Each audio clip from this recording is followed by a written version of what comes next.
You guys voted for it, and here it is. My name is Nick from Nickstoygarage, and today we're doing a restoration on this Majorette RV camper blue thingy-majig. The number I think is 209. The reason I say I think because it doesn't say on the bottom, so I'm not really sure how this model is actually called. If you know, let me know in the comment section down below. But I kind of know these came in yellow, green, I think orange, and obviously blue. But one thing in common, they all came with a white RV box. And this one is yellow.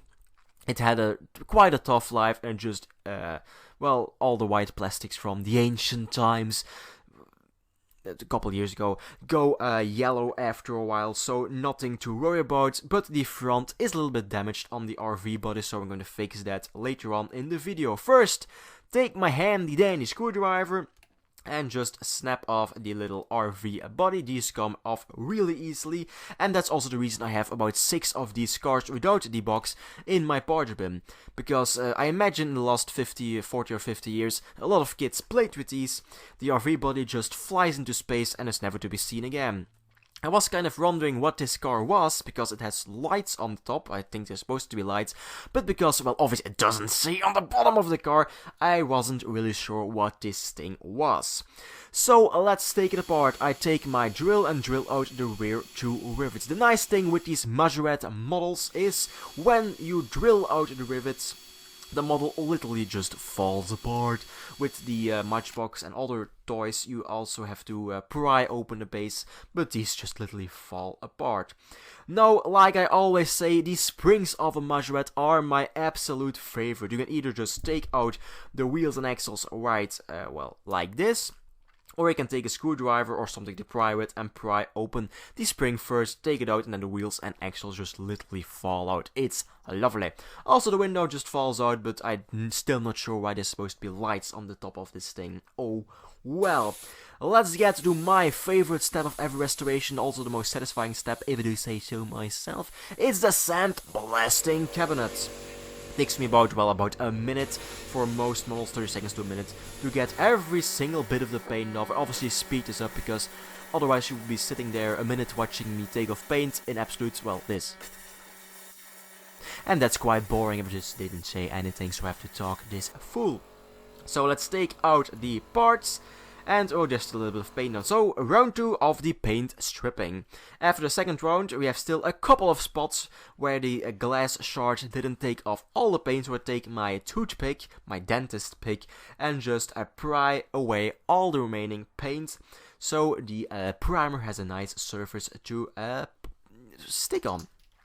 For primer, like always, a fine surface primer by Tamiya in grey, doing about 2 coats in total, leaving between, well, 5 to 10 minutes between the first and second coat, and 24 hours for the final coat to totally harden out. Also, quite important to do the inside, because you don't actually see it with the RV body on, so, but I would know it, and I don't like to know that there is no paint inside, even though I love paint on the inside. Next for color, nice blue again from Tamiya. This time I do 3 coats in total. Again, 5 to 10 minutes between the first couple of coats and another day to harden out completely. So I can actually add the fine details, and I just won't take off the paint or put any fingerprints on it. It happened before quite a lot. It happened, 10 minutes ago with, next week's video. Oh well. So a little bit of a commercial for next week's video. On Saturday, October, I think this is the 23rd, it's the Paint It Pink Challenge. It's the 3rd time this is being organized, the 1st time I'll be actually joining, and I will be doing 2 models. After the videos go live, I think it's, it's 10 o'clock in the morning and 10 o'clock in the evening, I just put them on eBay, and the proceeds go to the breast cancer awareness program. So first, let's take a little bit of plastic, let's find my flux capacitor tool to shape it into shape. There it is, and just, test fit it. It fits, kind of. It's never going to be factory perfect, but it just needs to look good enough to be on my shelf. I ain't an expert, so I try my hardest. Next, some glue. Also, the side was a little bit cracked. I noticed that when I was gluing it back together. And then I take my baking soda and just pour it right on. I also do this with the window frames on metal matchbox of Majorette models. And so far, none of them has broken and they look, well, okay-ish. If you have some tips or advice for me, please let me know, like always, in the comment section down below. So when that's all set and done, I take my little files and some sandpaper to file off the remainder so we can have a nice smooth finish. There is a little window lip that will be destroyed, but I rather have it be in brackets gone than have a gaping hole where the window frame was actually supposed to be. Next, a primer, again 2 coats of the fine surface primer in grey. This is for metal and plastic, so don't worry. And after that's all cured, I take my, well, just TS26, I think it was, white, and I do 2 coats of in total. Making sure to spray from the bottom, the top, the side, left, right, to get in every single ribble, every single window frame, so it has a nice even coat. Also, you will see in a little bit if my fakes actually looks decent. Also, let me know in the comment section down below if my repair is a fail or a win. Next, a little detail I wasn't really sure about. It's painting the curtains on the glass of the RV. Not really sure if I like it. I did it just to see how it was, and in the end product I kind of like it.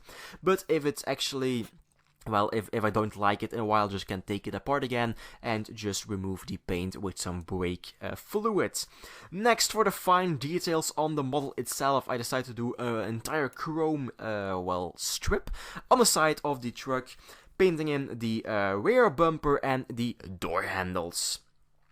Next, it's time for the wheels and axles. Just take my chrome marker again and just re-chrome. They were in pretty good shape, but there were a little bit of, paint chips missing. Next, it's time for the clear coat to go on. I do 1 coat. You can do 2 coats, but I do 1 coat in total. Again, about 24 hours to harden out. Next, it's time for the fine details on the RV itself. I take a blue marker and just go all the way around just to make a nice blue. It's kind of the same color as the model itself, and I quite like it. And then I take my black Sharpie to paint in the number plate, and on the top the little hatch hinges and hatch, I think they're supposed to be bolts.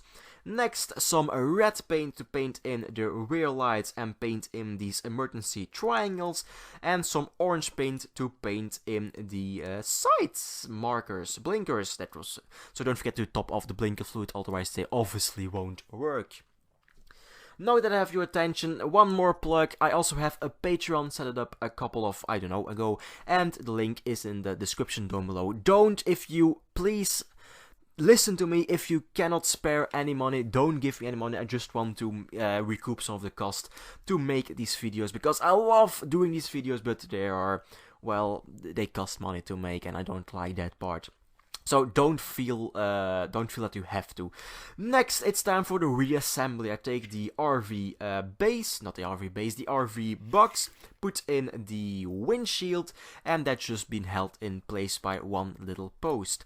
Next, the wheels, axles, tires, and spring go back in place. Again, I love these Majorette springs. Just put in the wheels and axles and snap in the spring again.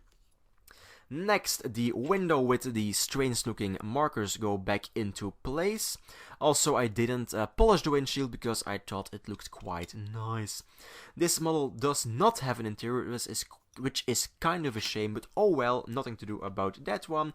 Just snap in the base again, and then I just screw it back together off camera. Last little detail, I took some yellow paint and paint in the headlights. I was debating doing them white or yellow, but I think for myself that yellow was the best choice, if I do say so myself. Last step is to snap on the RV base again, and we're basically finished with this restoration. So let's take a look at it before the restoration, with missing paint, with a broken RV box which was really yellow and disgusting, and obviously let's take a look at it after the restoration right here. So thank you very much for watching, hope you enjoyed this video. Please leave a like, subscribe, and next week is the Painted Pink challenge on Saturday, so keep an eye out for that one. Thank you very much for watching, and a special thanks like always to every single one of my Patreons. Bye.